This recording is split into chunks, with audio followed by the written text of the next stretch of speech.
रहमतुल्लाहि व बरकातुह।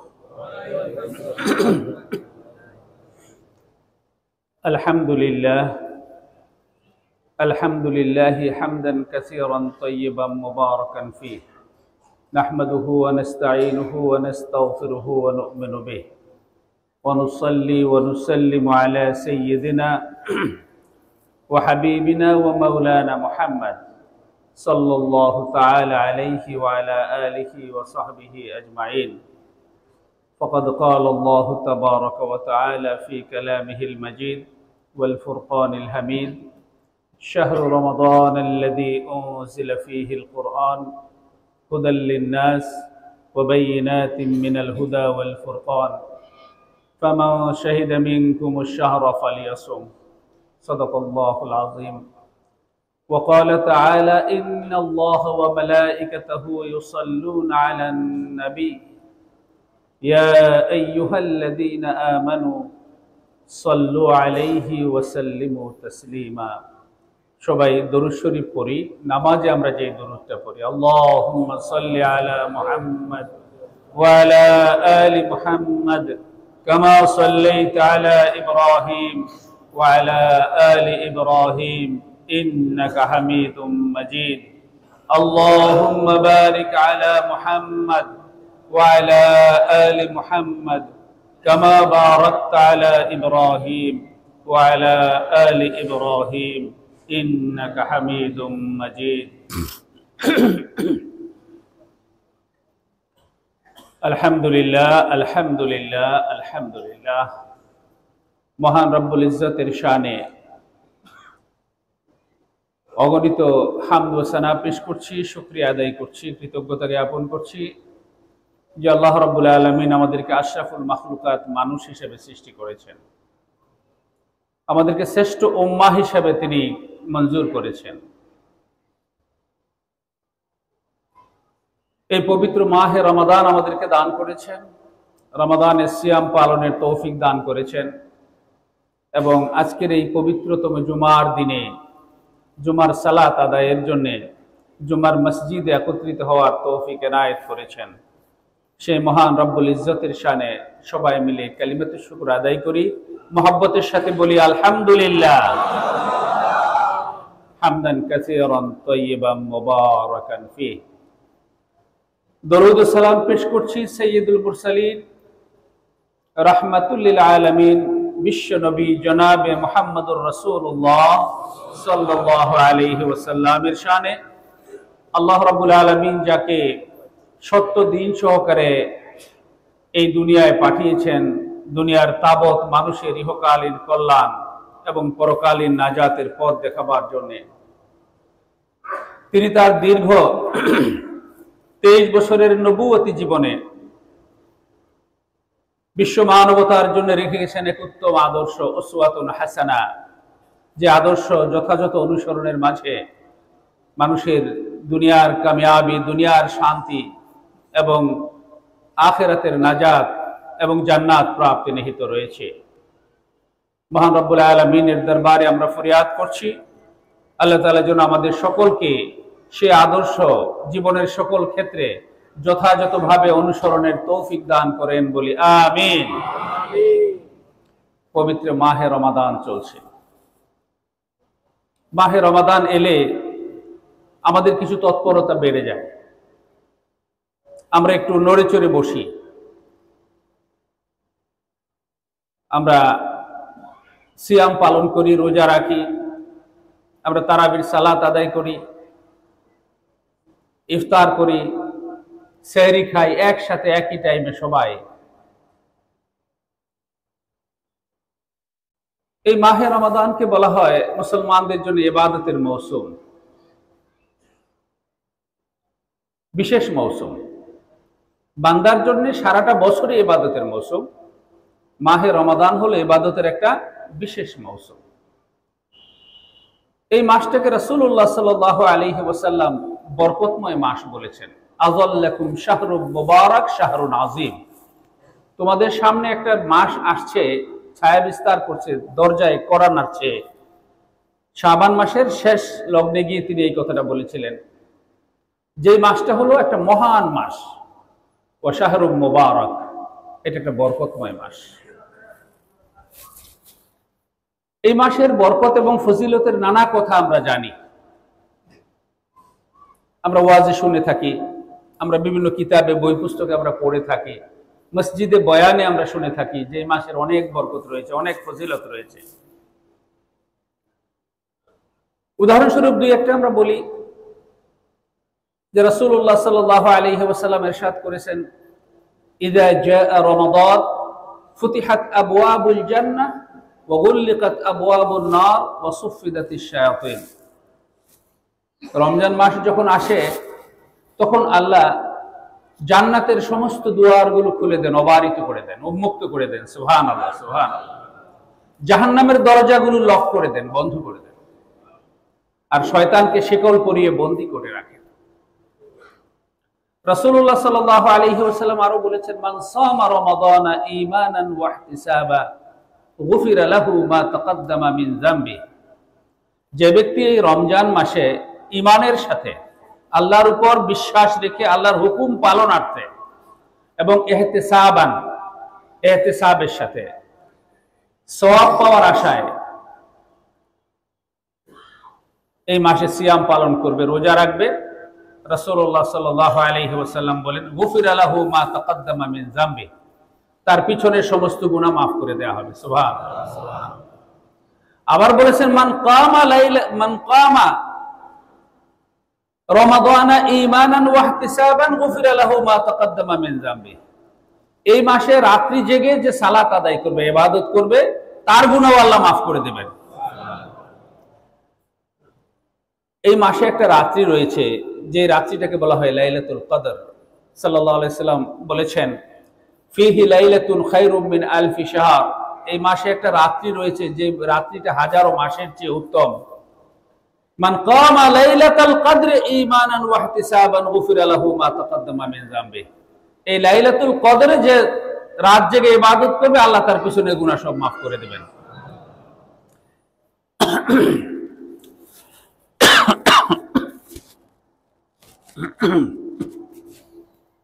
সরি, এই হাদিসটা বেশ বড়। শেষের দিকে গিয়ে বলছেন, মান তাকাররাবা ফীহি বিখাসলাতিন মিনাল খায়র কানা কামান আদ্দা ফরিদাতান ফীমা সাওয়াহু।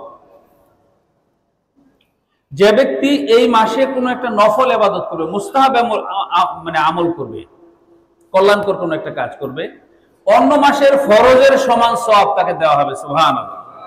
আমরা জানি যে একটা ফরজের সমান লক্ষ লক্ষ কোটি কোটি নফল জোড়া দিলেও একটা ফরজের সমান হয় না। কিন্তু মাহে রমাদানে আল্লাহ রাব্বুল আলামিন একটা বিশেষ ব্যবস্থা করেছেন যে যদি কেউ নফল ইবাদত করে, নফল নফলই থাকবে, নফল কিন্তু ফরজ হয়ে যাবে না। এই কথা বলার সুযোগ নেই যে হুজুর হাজার মাসের ইবাদত তো এক রাইতে করে ফেলাইছি, তাহলে হাজার মাসে তো 84 বছর হয়, আর 84 বছর আর ফরজ নামাজ আর করার দরকার নাই, কারণ রমজানে নফল বললেই তো ফরজের সমান হয়। ব্যাপারটা কিন্তু এরকম নয়।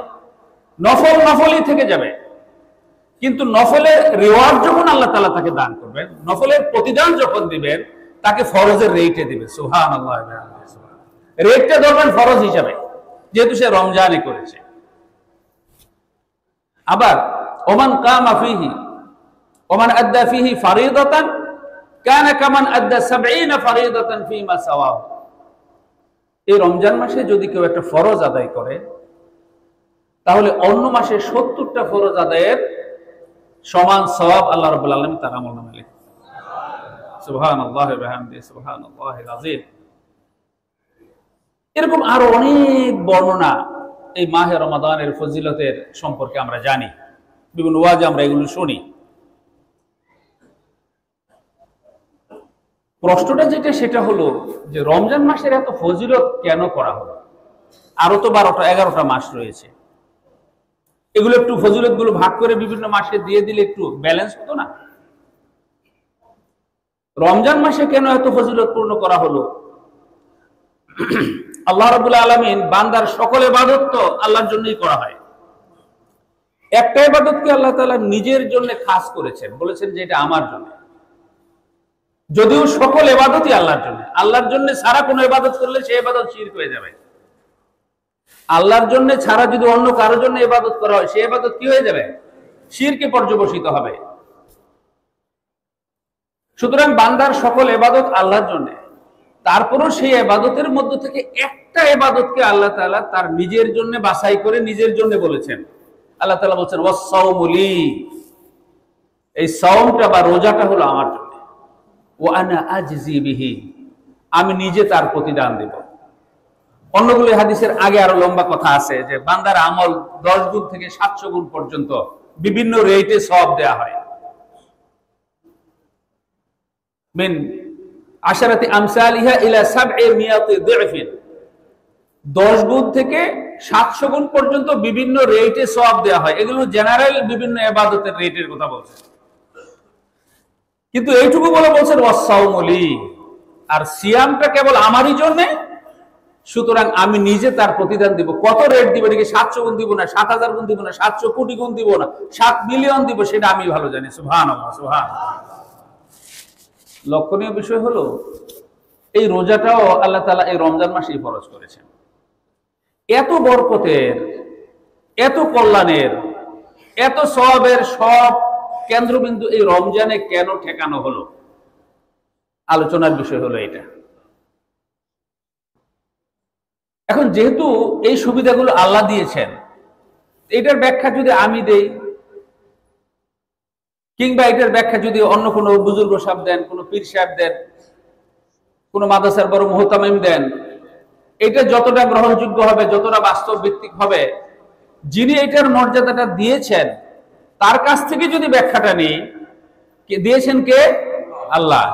ব্যাখ্যাটা যদি আল্লাহ তাআলার কাছ থেকে নেই তাহলে এটা বেশি যৌক্তিক হবে। আমি শুরুতে খুতবায় যে আয়াতটা তেলাওয়াত করেছি, আয়াতের অংশ বিশেষ তেলাওয়াত করেছি, প্রথম অংশ তেলাওয়াত করেছি, সেখানে আল্লাহ তাআলা ওই আয়াতে এই কারণটা ব্যাখ্যা করেছেন যে কেন রমজান মাসে এত ফজিলতের, এত মর্যাদা কেন দেয়া হয়েছে, এটার কারণ তিনি ব্যাখ্যা করেছেন। আল্লাহ তাআলা বলছেন শাহরু রমাদান আল্লাযী উনজিলা ফীহিল কুরআন, রমজান মাস হলো সেই মাস যেই মাসে কোরআন নাজিল হয়েছে। সুবহানাল্লাহ, সুবহানাল্লাহ। কোরআন নাজিল হয়েছে। তো কোরআন নাজিল হওয়াতে কি হয়েছে? হুদাল লিন-নাস, এই কোরআন হলো মানুষের জন্য হেদায়েত, মানুষের জন্য সুপথের দিশা, দিক নির্দেশনা। ওয়া বাইয়িনাতিম মিনাল হুদা ওয়াল ফুরকান, আর সুপথের দিশার সুস্পষ্ট নির্দেশনা এই কোরআনে পাওয়া যাবে। আর সত্য এবং মিথ্যার পার্থক্য এই কোরআনে রয়েছে। তো এই কোরআনটা এই মাসে নাজিল করা হয়েছে। এইটুকু বলে আল্লাহ বলছেন ফামান শাহিদা মিনকুমুশ শাহরা ফালিয়াসুমহু, সুতরাং তোমাদের মধ্যে যে ব্যক্তি এই রমজান মাস পায় সে যেন কি করে? রোজা রাখে, সিয়াম পালন করে। যদি এই কোরআনটা রজব মাসে নাজিল হইতো তাহলে আয়াতটা কি হইতো? আয়াত হইতো রজব মাস হলো সেই মাস যেই মাসে কোরআন নাজিল হয়েছে, কোরআনের হলো এই কোয়ালিটি, সুতরাং রজব মাস যায় পায় সে যেন রোজা রাখে। এটা যদি জুমাদা উলাতে হইতো এই একই কথা হতো। অর্থাৎ মাহে রমাদানের এই মর্যাদা বৃদ্ধির মূল কারণ যেটা, সেটা হলো নুজুলুল কোরআন। এই মাসে আল্লাহ রাব্বুল আলামিন কোরআন নাজিল করেছেন। কোরআন নাজিল করার কারণে এই মাসের মর্যাদা বেড়েছে। আবার ইটসেলফ যে রাত্রিতে কোরআনটা নাজিল হয়েছে, সেই রাত্রিটাকে বলা হয়েছে লাইলাতুল কদর, ভাগ্য রজনী, মহিমান্বিত রজনী। ইন্না আনজালনাহু ফি লাইলাতিল কদর, আমি এই কোরআনটাকে নাজিল করেছি একটি মহিমান্বিত রজনীতে।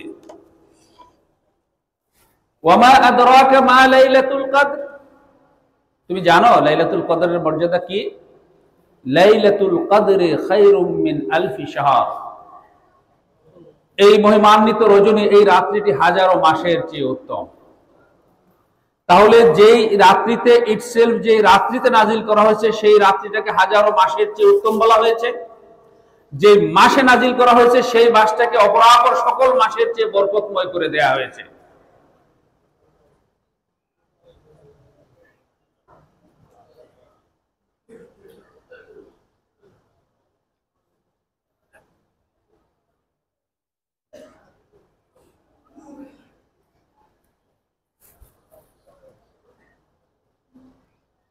এখন এই মাহে রমাদান আসলে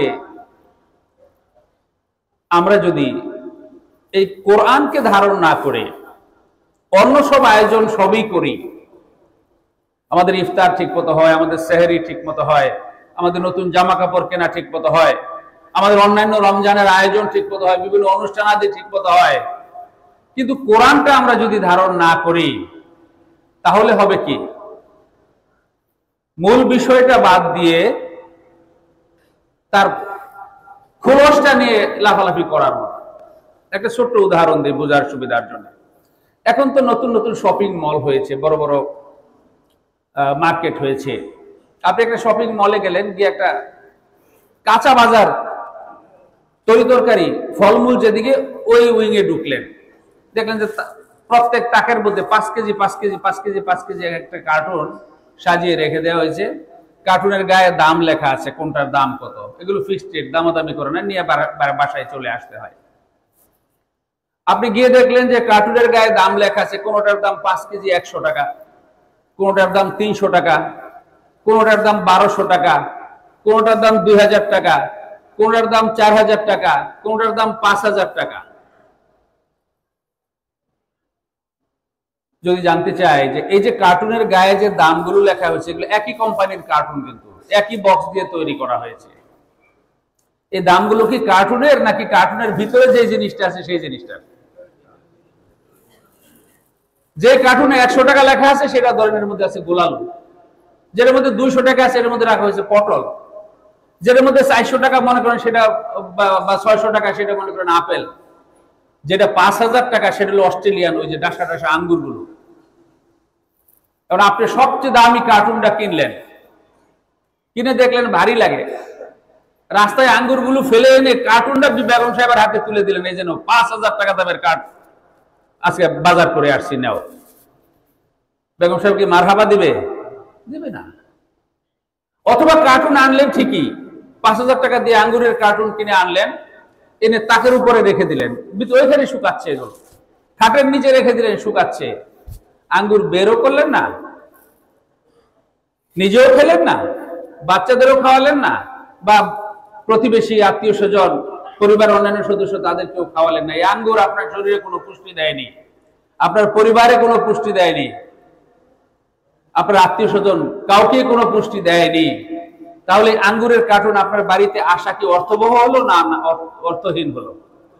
অর্থহীন। আমাদের সামনে আল্লাহ রাব্বুল আলামিন এরকম 12টা কার্টুন বসায় রেখেছেন। কার্টুন অফ টাইম ফ্রেম, সময়ের কার্টুন। একটার নাম রজব, একটার নাম রবিউল সানি, একটার নাম মুহররম, একটার নাম শাবান, এরকম 12টা কার্টুন।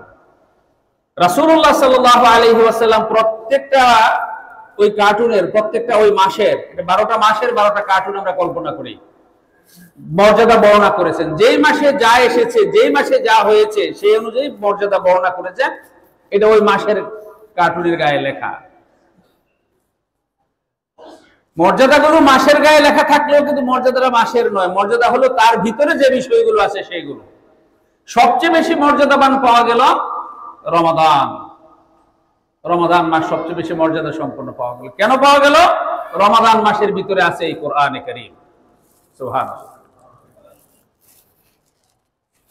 এখন এই কোরআনে কারীমের এই কার্টুনটা, কোরআনে কারীম সম্বলিত রমাদান নামক এই কার্টুনটা আমাদের কাছে আসা তখনই সার্থক হবে যখন আমরা এই কোরআনে কারীম খুলবো, এর রস নিংড়াবো, নিজে উপকৃত হব, সন্তান সন্ততিদেরকে উপকৃত করব, পরিবারকে উপকৃত করব, সমাজকে উপকৃত করব। তাহলে এই রমজান আসা এবং রমজান নিয়ে আমাদের এই যে মাতামাতি, এটা অর্থবহ হবে। আর যদি সেটা না হয় তাহলে রমজান কেন্দ্রিক মাতামাতি কার্যত অর্থহীন হয়ে যাবে।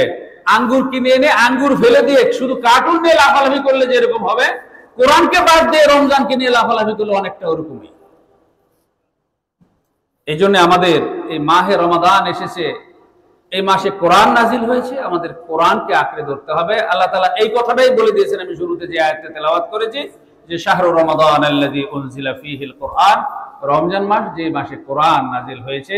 আর রমজানের যে বরকত মর্যাদার কথা বলা হয়েছে, এই সব কিছুর মূল কেন্দ্রবিন্দু হলো কোরআনে কারীম।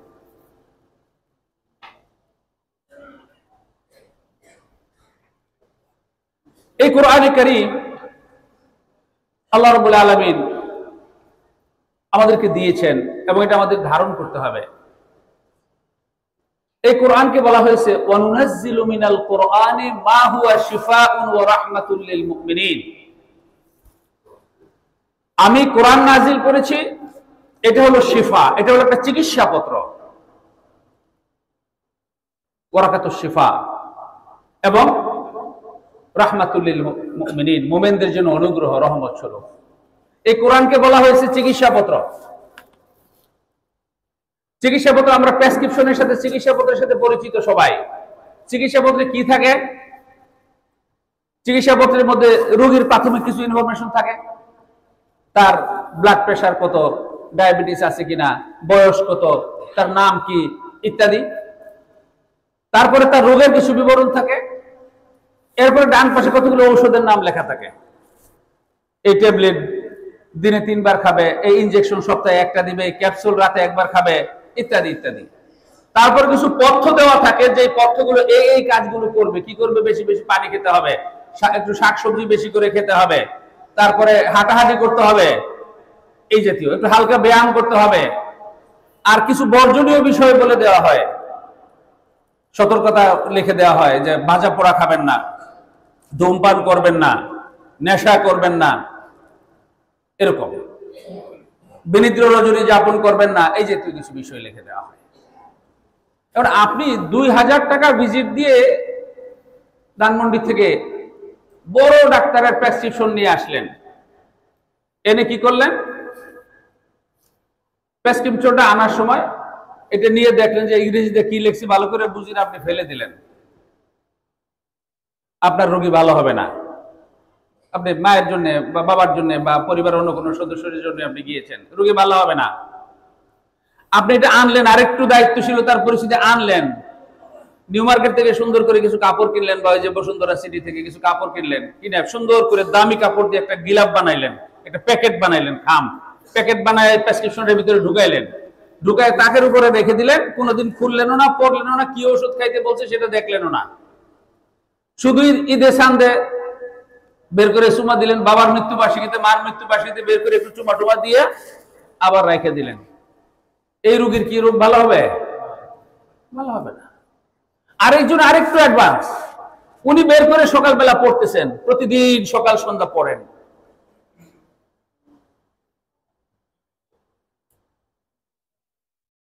কি পড়েন?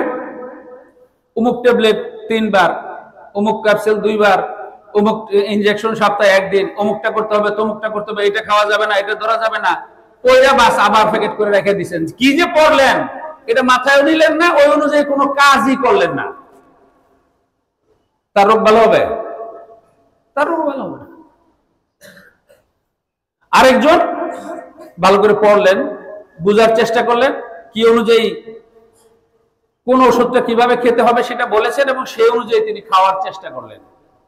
2-1টা ওষুধের নাম বুঝতেছেন না, কি যে লেখছে ডাক্তার বুঝতে পারতেছে না। যদিও এখন অবশ্য অধিদপ্তর থেকে স্পেশাল অর্ডার দিয়ে ডাক্তারদেরকে লেখা সুন্দর করার জন্য বলেছে, প্রেসক্রিপশন বোধগম্য মানে ইয়াতে ল্যাঙ্গুয়েজে যেন লেখা হয়, বোধগম্য অক্ষরে যেন লেখা হয়। এই জন্য এখনকার প্রেসক্রিপশন গুলো বোঝা যায় ওষুধের নাম কি। 10-20 বছর আগে যে প্রেসক্রিপশন আসতো, এটা অন্য কোনো ডিসপেন্সারি ছাড়া, অন্য কোনো ডাক্তার ছাড়া, সাধারণ আমাদের মতো সাধারণ মানুষের বোঝার কোনো ব্যাপার ছিল না, বুঝতে পারতেন না অনেকেই। ওনারা বুঝতেন, ওনারা অভিজ্ঞতার কারণে ওনারা বুঝতেন। এই প্রেসক্রিপশনে আপনি না বুঝলে উনি পাশের ডিসপেন্সারি থেকে, দেখেন তো মামা এটা কি ওষুধ লিখেছে, সেই ওষুধটা তিনি এনে খাওয়ান। যদি এই প্রেসক্রিপশনে রোগ ভালো হয়, আমরা জানি না নিশ্চিত করে এই ডাক্তারের এই প্রেসক্রিপশনে রোগ ভালো হবে কিনা। যদি কিছুটা উন্নতি হয়, উপকার হয়, তাহলে কার হবে? যে রাস্তায় ফেলে দিয়েছে তার, যে এনে তাকে রেখে দিয়েছে তার, যে শুধু সকাল বিকাল ঔষধের আর পথ্যের নামগুলো পড়েছে কিন্তু সেগুলো একটাও সে প্রয়োগ করে নাই তার, নাকি সর্বশেষ যে ব্যক্তি যে চেষ্টা করেছে প্রয়োগ করার তার, যে চেষ্টা করেছে প্রয়োগ করার তার। তো কোরআনে কারীমকে যিনি কোরআন নাজিল করেছেন তিনি বলেছেন এটা একটা প্রেসক্রিপশন, ওয়ানুনাজ্জিলু মিনাল কোরআনি মা হুয়া শিফা। তো এই প্রেসক্রিপশন যদি হয়ে থাকে তাহলে আমরা আমাদের অবস্থানটা কি? কেউ কেউ আছে আমাদের ঘরেই নেই। আমার ঘরে অর্থনীতির বই আছে, রাজনীতির বই আছে, দর্শন আছে, ইতিহাস আছে, উপন্যাস আছে, বিজ্ঞানের বই আছে, বিভিন্ন ফিকশনের বই আছে, ডিটেকটিভ বই আছে, অ্যাডভেঞ্চারের বই আছে, কোরআন শরীফ নাই। বাংলাতে কোরআনের অনুবাদ হয়েছে হাজার হাজার। আপনি ইংরেজি বুঝেন, ইংরেজিতে অনুবাদ হয়েছে। পৃথিবীতে প্রচলিত এমন কোন ভাষা নেই যে ভাষায় কোরআন অনুবাদ হয় নাই। সব বই আছে, আমার কোরআন নাই। তাহলে আমার যে রাস্তায় প্রেসক্রিপশন ফেলে দেওয়ার মতো, অথবা খাটের নিচে রেখে দেওয়ার মতো। আবার কেউ কেউ আছে কোরআন শরীফ একটা আছে, বাবার আমলে একটা কোরআন শরীফ ছিল, গিল আপনার সুন্দর করে লাগায় এরকম করে তাকের উপর উঠায় রেখে দিয়েছি, কোনোদিনই হাত দেয় না। ওই বাবার মৃত্যুবার্ষিকীতে, মার মৃত্যুবার্ষিকীতে, আপনার 12ই রবিউল আউয়ালে, সবে বরাতে, সবে কদরে, ঈদুল ফিতর, ঈদুল আজহায় বের করে একটু চুমা দেই, চুমা দিয়ে আবার রেখে দিই, ধরি না। ছেলে মেয়েরা সর্বনাশ সর্বনাশ, সেদিকে যাইছে, এটা কোরআন শরীফ, কোরআন শরীফ। মানে এরকম যে কোরআনটা অচ্ছুত একটা বিষয়, এটাতে হাত দেওয়া যাবে না। দাদিনী এটা কোরআনের দিকে যাইতে জেনে পাচ্ছে, দুরিস্তে দুরিস্তে সর্বনাশ, এটা কোরআন করা যাবে না। এই প্রেসক্রিপশন যদি না জড়া যায় তাহলে রোগ ভালো হবে কি করবে? আর যারা আমরা সবচেয়ে ভালো মুসল্লি, তারা সকাল বিকাল শুধু পড়ি, এর চেয়ে বেশি কিন্তু কিছু করি না। একটু আগে পড়ে গেছি যে মানে অন্যায় করা যাবে না। সকালবেলা যে কোরআনের আয়াতটা পড়েছি, সেই আয়াতে বলা হয়েছে যে অন্যায় করবে তার মানে পরিণাম কি, যে প্রতারণা করবে তার পরিণাম কি, যে মানুষকে ঠকাবে তার পরিণাম কি। এগুলো শুধু পড়ে গেছি, বাইরে গিয়ে আবার সেই কামটাই করতেছি। কেন? ওই প্রেসক্রিপশনে কি লেখা আছে সেটা আমরা বুঝি না, অথবা বুঝার চেষ্টাও করি না। ধানমন্ডির নিউ মার্কেটের ওই ডাক্তার কিন্তু আপনাকে বলেন নাই যে ভাই আপনি যদি আমার লেখা না বুঝেন তাহলে পাশের ডিসপেন্সারিতে গিয়ে আপনি বুঝা নিয়েন। আপনি নিজ গরজে গিয়েছেন বুঝার জন্য।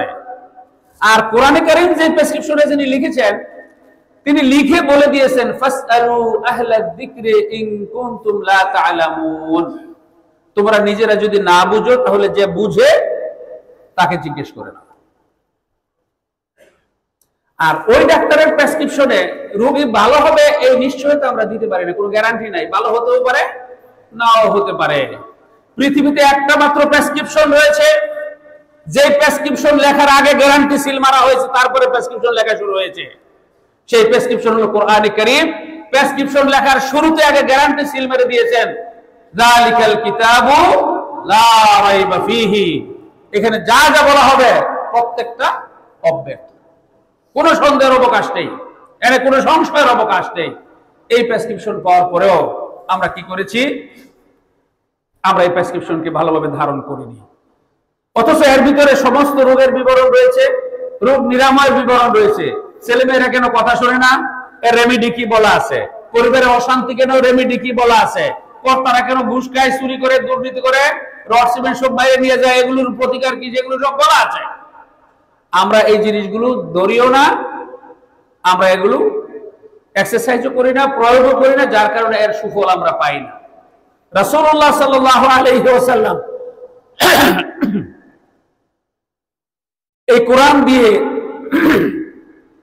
আরবের মানুষের সামাজিক জীবনে একটা বৈপ্লবিক সুফল এনে দিয়েছিলেন এই কোরআনের কারণে।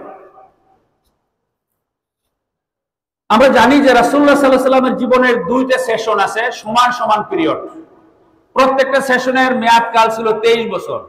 তিনি একই কাজ করেছেন, দুইটার মেথড ছিল ভিন্ন। প্রথম যে সেশন 23 বছর, সেই 23 বছর তিনি কাজ করেছেন, তার বয়স 17 থেকে 40 বছর পর্যন্ত। আরবের সেই সমাজে হানাহানি, মারামারি, হিংসা, বিদ্বেষ, দুর্বলের উপর সবলের অত্যাচার, নারীরা নির্যাতিত, নিগৃহীত, অবহেলিত, লাঞ্ছিত, বঞ্চিত, হাজারো রকমের অন্যায় অবিচারে সমাজ জর্জরিত। এরকম একটা সমাজকে সুন্দর সুশৃঙ্খল সমাজ বানানোর জন্য তরুণ বয়সী তার মনে একটা প্রেরণা জাগলো। তিনি তার সমবয়স্ক আরো কিছু বালকদেরকে, আরো কিছু তরুণদেরকে নিয়ে তিনি এই লাইনে কাজ করা শুরু করলেন। সমাজকে সংস্কার করতে হবে, সমাজকে বিনির্মাণ করতে হবে, নতুন করে একটা সুন্দর আদর্শ সমাজ গঠন করতে হবে। কাজ শুরু করলেন।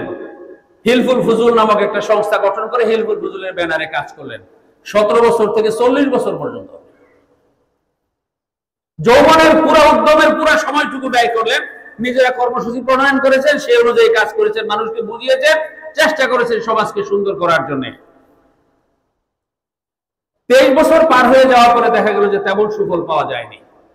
ওই যারা অন্যায় করতো তারা অন্যায় করতেছে, অত্যাচারীরা অত্যাচারী থেকে গেল, যারা নেশা করতো তারা নেশা করে থেকে গেল, যারা খারাপ তারা খারাপই থেকে গেল, খুব ভালো সুফল পাওয়া গেল না। তিনি চিন্তায় পড়ে গেলেন, কি করা যায়, আমাদের চেষ্টা তো আমরা কম করি নাই। তিনি লোকালয় ছেড়ে দূরে চলে যান, একাকী ভাবতে থাকেন, ধ্যান করতে থাকেন। আপনারা যারা হজে গিয়েছেন অনেকেই দেখেছেন জাবালে নূর, যেখানে হেরা গুহা উপরে, সেই লোকালয় ছেড়ে নির্জন প্রান্তরে সেই হেরা গুহায় গিয়ে বসে বসে চিন্তা করেন, আর কি করলে এই সমাজকে সুন্দর করা যেতে পারে। আমি তো কর্মসূচি আমাদের বুদ্ধি অনুযায়ী সবটুকুই আমরা দেওয়ার চেষ্টা করেছি, তাহলে সমাজকে সুন্দর করা গেল না কেন? এভাবে যখন ভাবতেছেন এক পর্যায়ে আল্লাহ তাআলার পক্ষ থেকে জিবরাইল আমিন এসে তাকে আসল সংবাদটা দিলেন, যার সারমর্ম হলো এই যে এতদিন আপনি যে কাজ করেছেন কাজটা সঠিক, কিন্তু কাজ করেছেন আপনি, আপনার বন্ধু বান্ধব, আপনার লোকজন যারা, তাদের দেয়া ফর্মুলা অনুযায়ী। মানুষের সকল সমস্যার সমাধান মানুষের বানানো ফর্মুলা দিয়ে সম্ভব নয়। যদি সেটা করতে হয় তাহলে যিনি মানুষকে সৃষ্টি করেছেন, আসমান জমিন সৃষ্টি করেছেন, তার ফর্মুলা দিয়ে শুরু করতে হবে। আপনাকে আল্লাহ তাআলা সেই কাজের জন্য মনোনীত করেছেন, আপনাকে আমি সেই ফর্মুলা দিতে এসেছি। আপনি পড়ুন ইকরা বিসমি রাব্বিকাল্লাযী খালাক, যিনি সৃষ্টি করেছেন তার নামে নতুন করে শুরু করুন। লম্বা ঘটনা। এবার তিনি নতুন দিশা পেলেন। জিবরাইল বলেছেন আল্লাহ তাআলা আপনাকে টাইম টু টাইম সেই দিশা দিবেন এবং সেই ফর্মুলা সেখান থেকে দেওয়া হবে। এবার তিনি ফর্মুলা চেঞ্জ করে ওয়ামা ইয়ানতিকু আনিল হাওয়া ইন হুয়া ইল্লা ওয়াহয়ু ইউহা, এবার আর নিজে থেকে কোনো কথা বলেন না। তাকে আসমান থেকে ওহীর মাধ্যমে যে নির্দেশনা প্রদান করা হয়, যে দিক নির্দেশনা দেয়া হয়, সে অনুযায়ী তিনি কাজ করেন। আবার নতুন করে 40 বছর বয়সে আবার শুরু করলেন কাজ। এবার প্রৌঢ়ত্বের বার্ধক্যের দিকে তার বয়স গেছে। ওই একই কাজ, এই সমাজকে ভেঙে নতুন সমাজ গড়তে হবে, সুন্দর সমাজ বিনির্মাণ করতে হবে। আবার একে একে 23 বছর কাজ করলেন, 63 বছর পর্যন্ত। এবারের ফর্মুলা হলো আল্লাহর দেয়া ফর্মুলা। এবার তিনি সফল হলেন। সেই যারা অত্যাচার করত তাদের অত্যাচার বন্ধ হয়ে গেল, নির্যাতন বন্ধ হয়ে গেল, অসভ্য মানুষগুলো সুসভ্য হয়ে গেল, যারা নেশা করতো তারা নেশা ছেড়ে দিল, যারা নারীদের উপর নির্যাতন করতো তারা নারীদের ইজ্জতের পাহারাদার হয়ে গেল, মানুষের সম্পদের যারা রক্ষক ছিল তারা মানুষের সম্পদের ভক্ষক যারা ছিল তারা মানুষের সম্পদের রক্ষক হয়ে গেল, সবাই ভাই ভাই হয়ে গেল এবং সমাজটা সবচেয়ে সুন্দর সমাজ হিসাবে, পৃথিবীর বুকে একটা মডেল সোসাইটি হিসাবে প্রতিষ্ঠিত হলো। রাসূলুল্লাহ সাল্লাল্লাহু আলাইহি ওয়াসাল্লাম বললেন খায়রুল কুরুনি কারনি, আমার যুগই হলো সেরা যুগ সকল দিক বিবেচনায়। কিসের মাধ্যমে সেটা হয়েছে? এই কোরআনে কারীমের মাধ্যমে। সেই কোরআন আমাদের মাঝেও আছে, কিন্তু আমরা আজকে কোরআনটা ধারণ করি নাই বলে আমরা সেই সুফলটা পাইনি। আল্লাহর দেয়া বিধান ছাড়া মানুষের তৈরি করা ফর্মুলা দিয়ে যদি মানুষের সার্বিক কল্যাণ সম্ভব হতো, নিশ্চিত করা সম্ভব হতো, তাহলে পৃথিবীতে একজন যদি পারতেন সেটা মুহাম্মদুর রাসূলুল্লাহ পারার কথা। কারণ নবুয়ত বাদ দিলেও, রিসালাত বাদ দিলেও, শুধু ব্যক্তি হিসাবে একজন মানবিক দিক বিবেচনা করে মাইকেল হার্ট একটা বই লিখেছেন দ্য 100, সেখানে পৃথিবীর ইতিহাসে মানবতার জন্য কাজ করেছেন এরকম 100 জনের তালিকা করেছেন।